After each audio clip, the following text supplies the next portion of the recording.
This is what we believe, that when we release God's Word, God will release His energy and power to transform our hearts, to renew our minds, and to change situations. Let your word be magnified. And now, here's your host and teacher, Pastor Dudes Ante. And Lord, this is what I believe, that when I release your word, I must decrease, Jesus must increase. Father, in the name of Jesus, we thank you, we bless you, and we honor you for tonight. Thank you, Father, for your great love and, of course, the power of your words and the integrity of your words. Father, thank you for the Holy Spirit. I know that He is here. And He is our great teacher. He is our great mentor, our equiper for tonight. And Father, I thank you for the mind of Christ, the calling, the abilities, the righteousness, and the anointing that I have. And because of that, this is what I believe. That when I release your words, you will release your energy and power to transform our hearts, renew our minds, and to upgrade our practical situation. Let your words be honored, be magnified, and be glorified in our hearts. I must decrease tonight. Jesus must increase. All glory belongs to you in advance. In the mighty name of Jesus, your Son. Everybody say amen and amen. Yesterday we had discussed about faith, about believing. That before we pray, we need to believe. During our prayer time, we need to believe. After praying, we need to believe. Then the signs that you believe is you receive, you accept the answer of your prayer spiritually. Okay, so that is the secret. Kasi pagka hindi ganun yung maging takbo po natin, there is no power in prayer. There is no power of prayer. Okay?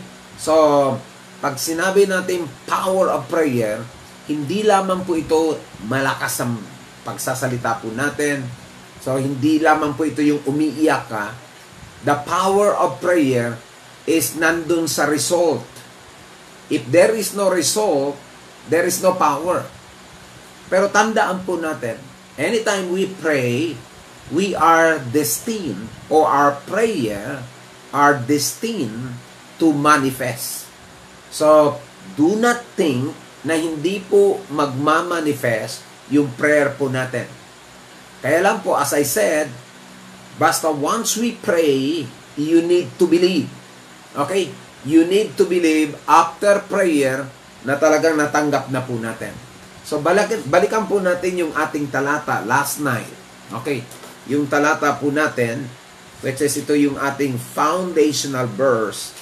Okay? Para po dito sa topic po natin. Because we do this in series.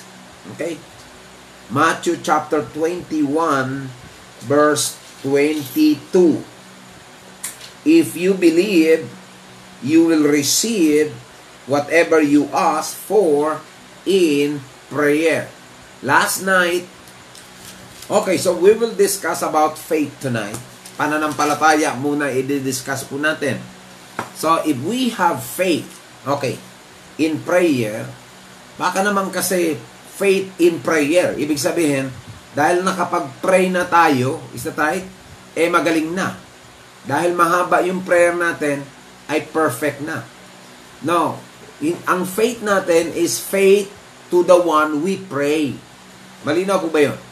Ang pananampalataya natin, hindi dun sa prayer, kundi ang pananampalataya natin dun sa kung saan yung nangako na once we pray, ang mata niya, ang kamay niya, at ang buong being niya ay nakaantabay para po sa atin.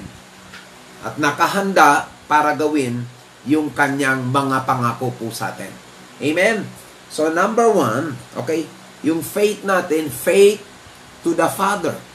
Okay? Faith to the Father. Then next to that, number 2, faith to Jesus. Okay? Number 3, faith to the Holy Spirit. And number 4, faith to the Word. Kailangan mayroon tayong pananampalataya na kapag anong sinabi niya, gagawin niya sa atin. Okay?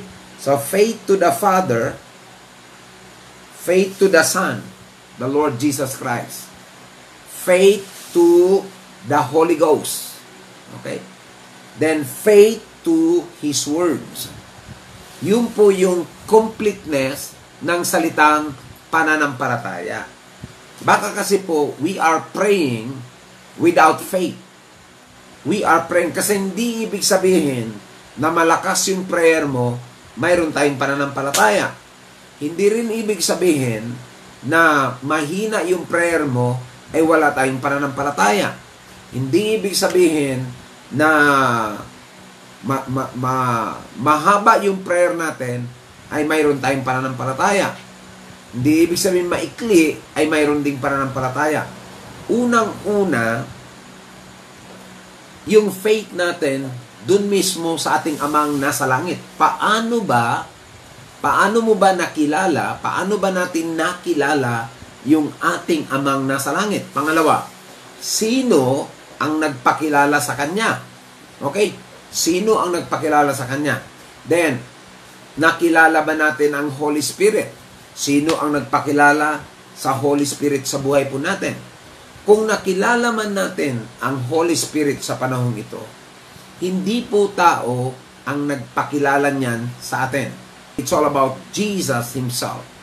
Then kung nakilala man natin ang si Jesus ngayon, it is because the Father wants Him to be known in us through the Holy Spirit. So, in the book of John chapter 14 verse 1, do not let your hearts be troubled. You believe in God, believe also in me.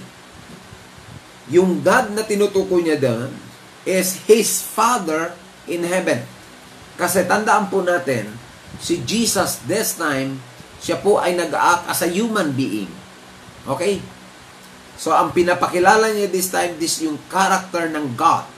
Then, sabi din ni Jesus, you must believe also in me. So, malinaw po dyan. Pangalawa, mayroon din siyang sinabi kung paano niya pinakilala ang Holy Spirit sa ating lahat. That the Holy Spirit is our comforter. The Holy Spirit will continue to empower us in the area of teaching and truth. And the Holy Spirit also will continue to teach us and remind us about His teaching. Yun po yung advantage po nito kung paano si Jesus ay nagpakilala din para tayo po ay magkaroon ng pananampalataya mismo sa banal na Espiritu. Importante po yan. Okay, tingnan po natin yan. Listen to this. John chapter 16, verse 12. It says, I have much more to say to you, more than you can now bear. Verse 13, but when the Spirit of truth comes, He will guide you into all truth. He will not speak on His own. He will speak only what He hears, and He will tell you what is yet to come. He will bring glory to me by taking from what is mine and making it known to you. All that belongs to the Father is mine, and that is why I said the Spirit will take from what is mine and make it known to you. So, listen to this. Jesus introduced the Holy Spirit in advance so that His disciples will trust Him and will trust the Holy Spirit also. So, of course, as I said, this time, we need to believe first the Father, we need to believe the Son, and we need to believe the Holy Ghost. If we have this, and at the same time, we need to believe His words. Yun po yung pang-apat. If we have that idea, our faith is perfect, complete. Pwede tayong magsalita, ay, magaling na yan, nag-pray na tayo eh. So sa prayer po tayo, be careful on the words. Kasi kung aayusin po natin, nag-pray na tayo, magaling na yan, dahil pinagaling na ng ating Ama na kung saan through o sa pamagitan ng ating prayer. Ang prayer meaning, kasi maraming all, according to the scripture, pray in all kinds of prayer. Okay? Pray in all kinds of prayer. Ngayon ang ginagawa po natin ay foundation pa lamang ng ating prayer. Kasi mayroong prayer for healing, may prayer for miracles, signs and wonders, may prayer for your own needs, may prayer na mayroong prayer para po sa intimacy. But of course, the foundation of all this is no other than our prayer in the area of intimacy. Okay? That is the foundation. Yun po ang pinaka-foundation. Kasi dun sa intimacy, okay, dun sa intimacy po natin, dun natin nakikita o nakukuha o nakikilala kung sino talaga yung amang nasa atin. So, listen to this. Si Jesus mismo, pinakilala niya na ang kanyang Ama that when we pray, we will directly call Him Father. So, tingnan po natin in the book of Luke, chapter 11, verse 1. One day, Jesus was praying in a certain place where when He finished, one of His disciples said to Him, Lord, teach us to pray, just as John taught his disciples. He said to them, when you pray, say, Father, Father. Now, aayusin po natin ngayon yan. Karamihan, ayon po sa aking nakita at napakinggan din, that anytime they pray or somebody praying, at naging conscious po ako nito, kasi nung nalaman ko na ako'y anak, mostly, nung aking unang panahon, yung prayer ko talaga ganito, Panginoong Diyos. Is that right? Panginoong Diyos. O paminsan-minsan, Ama naming nasa langit. Tapos pagkatapos na nun, tad-tad na ng Panginoon, Panginoon, Panginoon, salamat Panginoon. Walang masama yan. Please, don't misinterpret me. Gusto ko pong makita this time na yung ating prayer life, ay dapat mayroong foundation. We cannot believe God the Father, God the Son, and God the Holy Spirit without knowledge. Without knowledge. How can we have faith? How can we trust? How can we trust God as our Father, God as Son, God as the Holy Spirit? How can we trust them without knowledge? Kaya napakahalaga po yung knowledge. Sa prayer pa lang po dito. Kasi most of the time, wala naman hong problema. Anytime we pray, kahit hindi wala tayong alam, o kahit hindi tayo nag-aaral, pero hindi mo maiwasan, ma-insecure ka sa prayer. Pag sinabing insecure sa prayer, meaning mayroon akong pag-aalinlangan mismo sa aking prayer. Mayroon akong pag-aalinlangan, and that is the reason, pag nagkasakit-sakit po tayo, automatic, doktor kagad ang punta, instead of tawagan mo yung pastor mo at magpapapray ka muna bago ka pumunta sa ospital. O bago ka pumunta, kahit hindi mo natatawagan yung pastor mo, kung sino mang leader mo, kasi pag hindi mo na tinawagan yung pastor mo para mag-pray sa'yo, meaning, you are matured enough at mayroon ka ng knowledge, and knowledge that you can direct call your Father in heaven in the name of Jesus. Like what Jesus said, when you pray, say, Father. When you pray, say, Father. How many of us today we are conscious about that. How many of us today? Ayusin po natin ito. Hindi ko po sinasabing palpak yung prayer po natin. But ayusin po natin kasi mahalaga po nagsiset tayo ng example at marami pa hong nakakapakinig po sa atin pag nag-pray po tayo. Is that right? Sa church, sa opening prayer, closing prayer, mahalaga na conscious ka. Conscious po tayo na nagpe-pray po tayo sa ating amang nasa langit.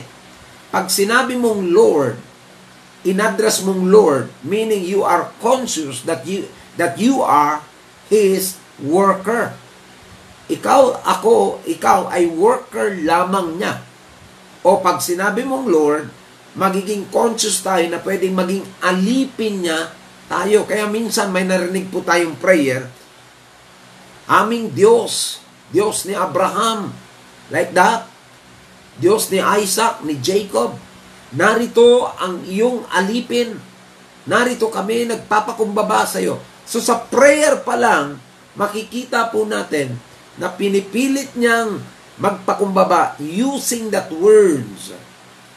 Pero it doesn't mean na kapag sinabi mong alipin ka, ay answered prayer ka doon. Is that right? Babagsak pa na magiging false humility ang takbo po natin. Okay. So saan tayo ngayon pupunta? Saan galing yung prayer natin na yan? Galing din sa mga napapakinggan din nating mga leaders at mga pastors na nauna sa atin.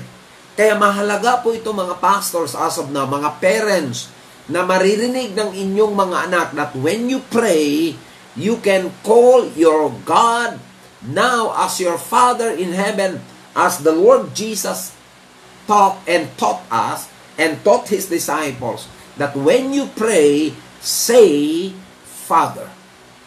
Pag sinabing Father, meaning it is a prayer na mayroong relationship as God's Son, or He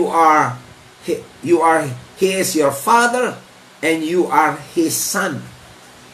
Then, bakit natin i-clear ito sa congregation? Kasi gusto nating i-establish sa congregation na hindi tayo Christian lamang. We are all His sons.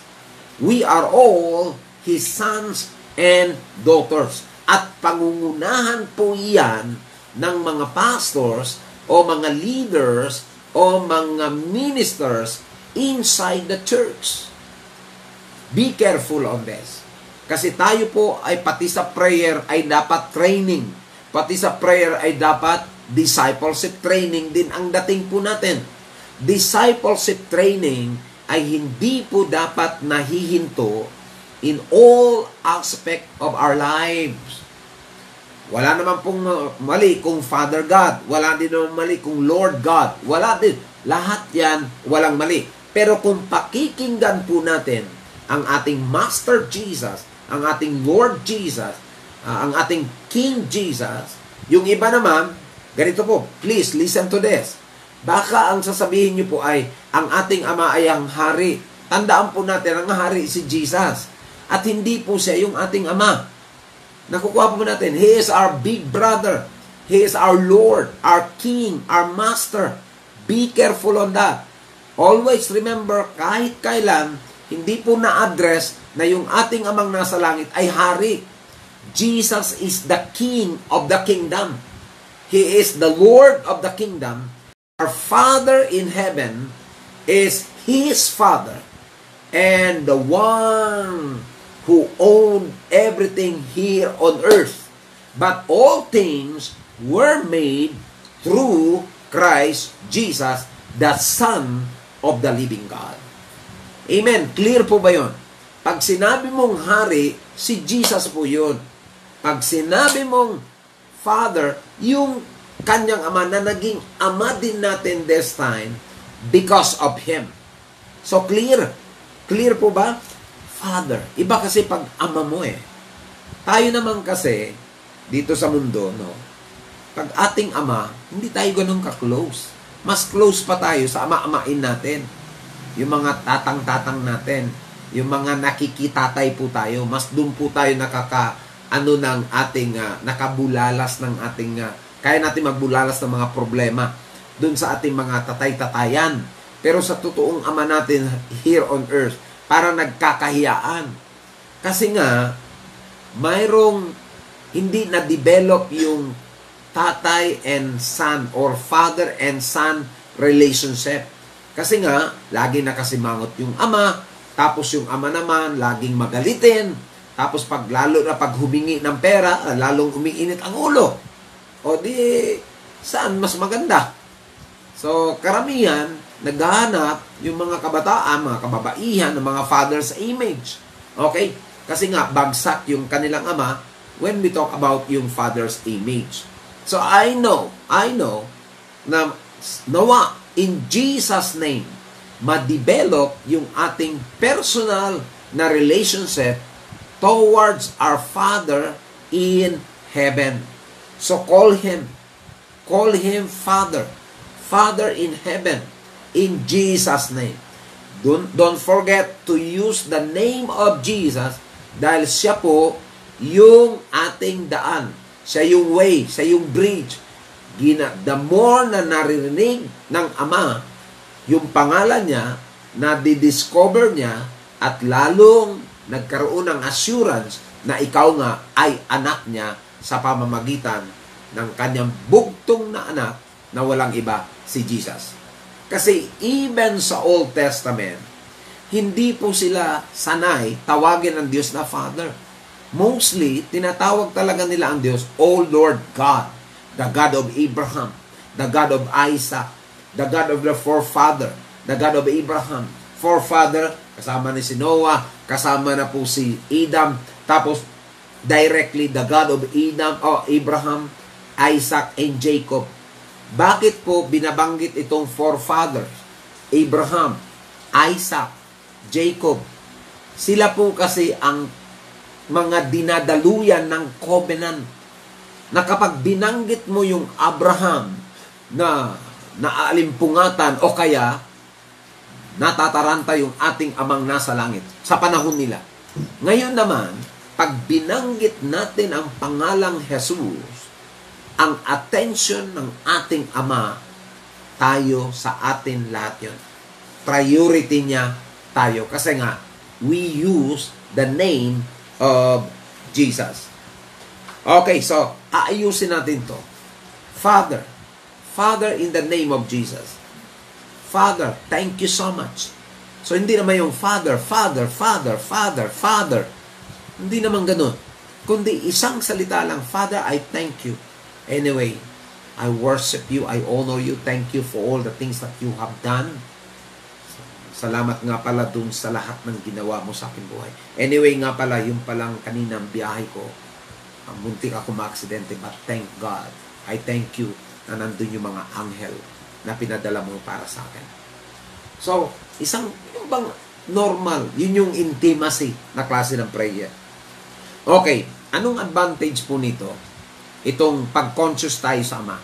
First and foremost, ang ating prayer, hindi kaagad pahingi noon. Hindi tayo nang bobola. Is that right? There's a time for everything. Mayroong araw na ang ipinapadevelop ng Holy Ghost sa'yo is yung iyong personal na relationship with your Father. Yung security, assurance of your relationship towards your Father in heaven. So, wala mo nang hingi. Kaya walang leading to us. Walang leading para humingi. Yung iba naman, kahit wala pang leading humingi, laging pahingi noon.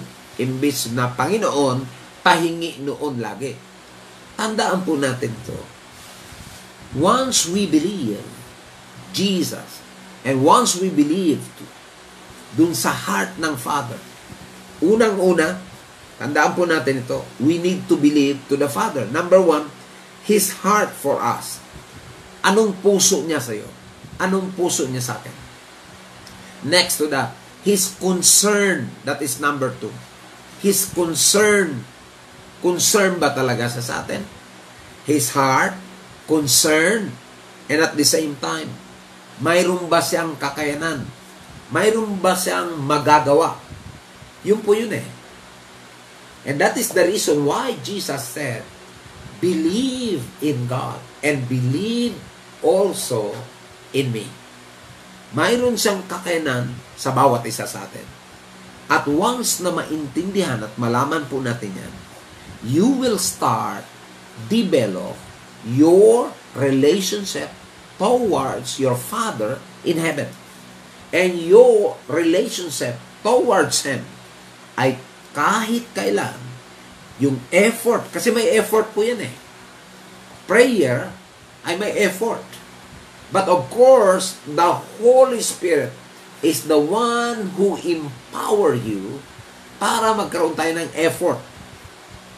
He is the one who empowered us all para magkaroon tayo ng effort. No? Tingnan po natin in the book of Matthew, chapter 6, verse 5. And when you pray, listen to this. When you pray, do not be like the hypocrites. Sino po ang tagapagturo dito? It's all about Jesus. Si Jesus mismo ang nagturo. Kaya best po ang pagtuturo niya sa prayer. So when you pray, do not be like the hypocrites, for they love to pray standing in the synagogues. Okay? And on the streets, corners, to be seen by others. So, they are praying mostly in the public. Alam mo po ngayon, pag nagpe-pray yung mga tao in the public, may sulat po yun. Is that right? May binabasa kasi nga, conscious na hindi magkamali. Pati sa pronunciation, pati doon sa grammar, conscious siya kasi nga, in public. Pero, tandaan nyo po ito, hindi po makukuha ang Diyos sa matatamis na salita na hindi mo naman ginagawa sa ating personal na buhay na kung saan between you and God. Baka yung sa karamihan ng mga tao, lagi natin sinasabi, hallowed be your name. Your kingdom comes. Nanginginig-nginig pa ho tayo. Pero wala namang na-develop na personal na intimacy with Him. I will not judge that. Pero parang yan ang sistema ginagawa ng mga hypocrites. Yan ang ginagawa nila. They love to pray in public. Tapos pinapaganda. Pero ang conscious siya dun sa pronunciation. Dahil public na. Conscious din siya dun sa boses na. Conscious siya sa ganda ng project niya. Bawat pagsalita niya. Alam mo sa Panginoon, kung sanay po tayo, ang importante yung salitang believe. Importante, kilala mo siya. Importanteng nasanay ka sa Kanya. And once we pray publicly, we are not praying to people. We are praying to God. So, ang purpose lang ng mga itong mga hypocrites, nagpapakitang tao lamang. Pero inferior, and hindi po sila nag-e-expect na talagang tutugunin sila sa kanilang personal na panalangin. Then, another is, ito na po yung instruction, but when you pray, go into your room. Okay? Go into your room, close the door, and pray to your Father. Alam mo, sa Israel talaga, mayroon talaga silang ginagawa na prayer room. Okay? Prayer room. Dito naman sa atin, sa CR lang yung prayer room. Kasi nga, isang kwarto lang at nandun pa yung mga bata. So, dapat talaga may prayer room. Yan ang mga pagkakamali ng marami na nagpagawa ng bahay. Binigyan ng mga room yung mga anak, pero hindi binigyan ng room si Jesus o ang Holy Ghost o yung ating Ama o yung ating Amang nasa langit dun sa kanilang tahanan. Na kung saan, exclusively, that room is only for prayer and worship personally. Gawin po natin yan. Subukan nyo po na magpagawa. Ngayon, kasi kami po ay magpapagawa pa lang ng bahay. Yun po yung isa na ipapriority po namin. No, malagyan po na magiging room for God, room for Jesus, room for the Holy Ghost, room for His words. Doon po ang, hindi sa office, pero makikita mo, nandun ang Bible mo, nandun po at walang magdidisturbo po sa iyo pag pumasok ka na doon. Kasi pag itong prayer na ito yung prayer of intimacy. Ang intimacy po kasi, doon ka iiyak, doon ka magsusumbong. Yun po yung intimacy. Doon ka magsasabi ng iyong saloobin sa iyong kapwa, saloobin sa lahat ng tao, maging sa government. Doon ka sa Kanya. Doon mo ikakast yung cares or ano man yung problema, ano man yung anxieties sa buhay po natin. Doon mo sasabihin sa Kanya. Paano mo sasabihin kung halimbawa, ang isusumbong mo pala ay asawa mo, ang isusumbong mo pala ang mga anak mo, maririnig nila. Kaya yung iba, nagpe-pray, halimbawa, pangkalahata, maramihan, at doon nagsasalita, baguhin mo sila, wala na. Next time, hindi na sila magpe-pray, kasama ka. So, but when you pray, go into your room, close the door, and pray, tinaman niyo to, pray to your Father who is unseen. Ay, grabe pala. So, ibig sabihin, wala ho talagang anumang imahen. No, wala ho mga kalendaryo na may mukha pa. Kundi, alam na natin, si Jesus, hindi ito talaga niya nire-recommenda na mayroong imahen na makikita. Kasi, ang gusto niya, unseen. Your Father which is unseen. Another term of the word unseen, your Father which is Spirit. Spirit po siya. Unseen. So, inintroduce niya na talagang when you pray, be conscious that you are now in the presence of your Father, which is Heavenly Father, which is the Father who is in heaven. Ulitin ko po verse 6, but when you pray, go into your room, close the door, and pray to your Father who is unseen, who is Spirit being. Then your Father, listen to this, then your Father, and the answer, then my Father, then your Father who sees what is done in secret will reward you. And when you pray, do not keep on babbling like pagans. Ano ang nagagawa ng love? Yung love nag-a-activate ng living hope. Yung love nag-a-activate ng living hope. Then when you ask, faith na. When you receive the things you ask, the more you love your Father in heaven. Then of course, as I said, lahat ng ito ay manggagaling sa salitang o sa Holy Scripture na maituturo sa atin ng banal na Espiritu. So without God's words, so ang pinaka-soma total talaga, no, bago natin magawa ang faith, bago natin magawa ang love and hope in prayer.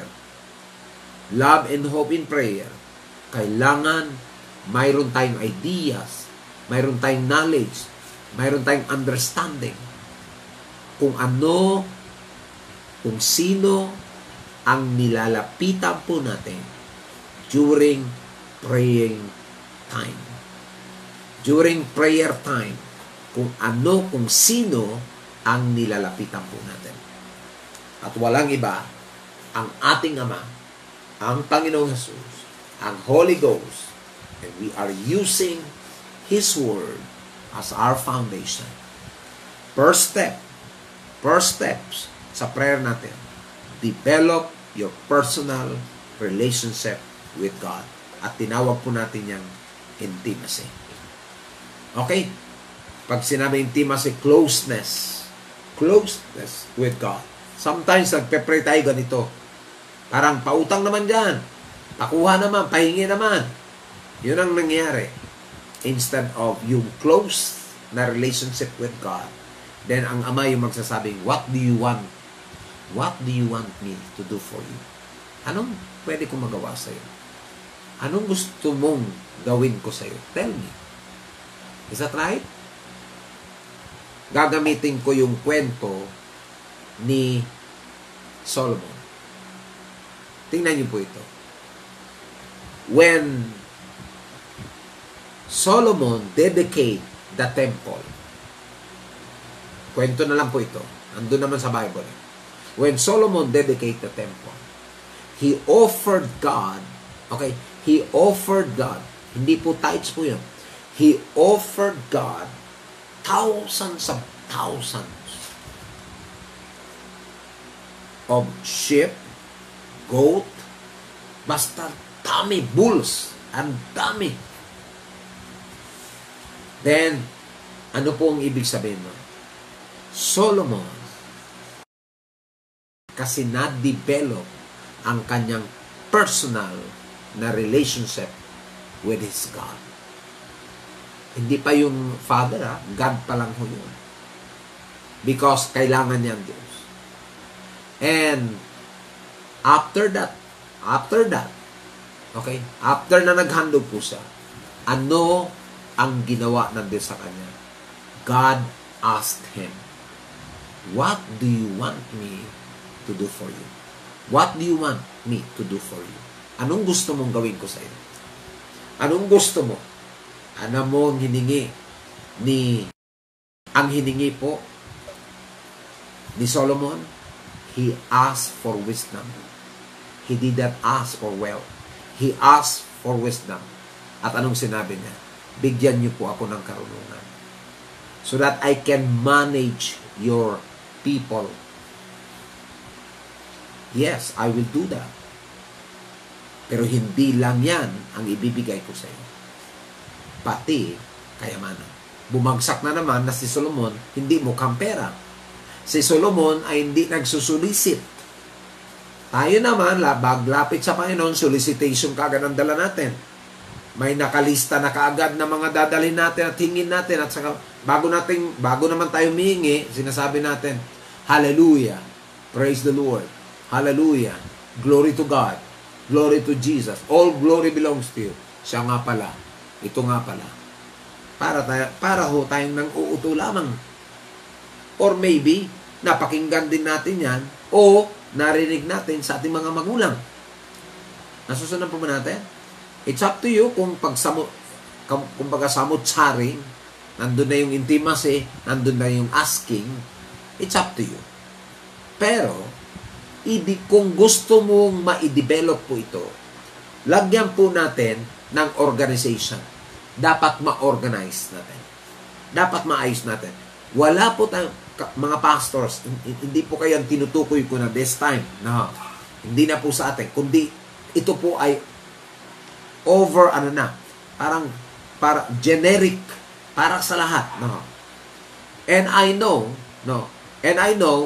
that the Lord will give us more wisdom, more understanding regarding this. Yes, we need the intimate prayer. Intimate. Mostly, as I said, kung gusto nyo po, gabi yung intimacy. Gabi po. Then, kasi more on gabi, you will embrace. Kasi yun yung panahon na magpapahinga ka na. And you acknowledge His goodness for that day. I don't care kung pangit man ang karanasan po natin o hindi, o nasaktan po tayo, di lalo nga tayo dun sa intimacy. Kasi sa intimacy, kasi pwede mong sabihin, nasaktan ako ngayong araw na ito, hindi po ako nag-success dun sa transaction ko, nag-pray naman ako, hiningi ko naman sa'yo, pero palagay ko hindi mo kalooban sa akin. Okay lang yun. But gusto ko lang ma-heal this time. Gusto ko lang sabihin sa'yo na nasaktan ako. And your Father will heal you. Kahit hindi mo hihingin na hi-heal ka niya, ma-heal ka. And the Holy Spirit will say during praying time, if you want to be healed, forgive and forget your negative situation for this whole day. And you can say, yes, I will. So, yan ang intimacy. Then, mag-i-ending ka, mag-i-ending tayo sa, Father, thank you so much. Thank you for everything. Thank you, I repent for all the failure that I had. I repent for my doubt and fear for this day. And thank you for this strength. Thank you that I know that you will continue to preserve me, to preserve my family for the whole night. In the mighty name of Jesus, your Son. Amen and amen. Like that. Yan lamang po, huwag nyo naman pong gayahin na gayahin yun. Kanya-kanya po tayo doon. Kanya-kanya. Paano mo ba na-develop? Kasi, sabi ko nga, yung healing time, yung night kasi, yun yung healing time din sa body natin. In fact, sabi nila, yung 10 o'clock ay hindi na dapat tayo kumain noon. Kasi, yun na yung panahon na i-heal na at magpapahinga na po tayo para po sa para makabalik, mabigyan ng lakas lalo yung ating physical na katawan. So hopefully you understand what I mean tonight. No, I'm not giving you the yung para magsundin niyo po ito, pero para sa akin, no, personally, ang umaga, more on asking. Okay? Asking. Then, pagkagabi, pwede yung worship time. Yung kasi babalik mo na ang papuri eh. Babalik mo na kasi yun di yung panahon na magpapahinga ka. Life. Amen? Kaya pinamagatan po natin itong power of prayer. So, ngayong gabi, dun sa ating intimacy, yung ating target. Last night, it's all about the foundation of asking, believing. Then this time, yung ating intimacy with Him. I challenge you to develop your personal intimacy with God. So let us pray for tonight. Father, thank you so much for your love. Thank you for your grace. Thank you for your mercy. Thank you for all the things that you have done. Thank you for your words. Thank you for the revelation for tonight. Thank you for the power of your words. Thank you, Father, that you will continue to teach our tongue to say or call you Father. Father, Abba Father, my Dad. Father, thank you so much. We give you praise and glory, Father. Thank you for the Holy Spirit. Holy Spirit, thank you so much. Lord Jesus, thank you so much. You are our King. You are our Master. And you are our Savior. Our leader. Holy Spirit, you are our leader here. You are our Lord, Master, Teacher here on earth as of this moment. Thank you so much, Father, for this wonderful time. And I ask your presence, Father, to be with us tonight, to bless us and to heal our emotion, mind, and will. Your presence can heal us. Your very presence, your loving presence can strengthen us. Thank you, Father, for your angels around us. Bless your people tonight, Father. And I speak that your favor, promotion, increase, preservation, protection, prevention be upon them all. Thank you for the answers of our prayer. Thank you, Father, you are there. We want to embrace you. We want to embrace your principles. We want to embrace your knowledge, your understanding, and wisdom. We want to love everything that you have in our lives. Thank you, Father. You will continue to teach us. Thank you for the teaching for tonight, and you will continue to give us power to pray. and to understand more the mystery of prayer. All glory belongs to you. All power belongs to you. In Jesus' name. Amen and amen.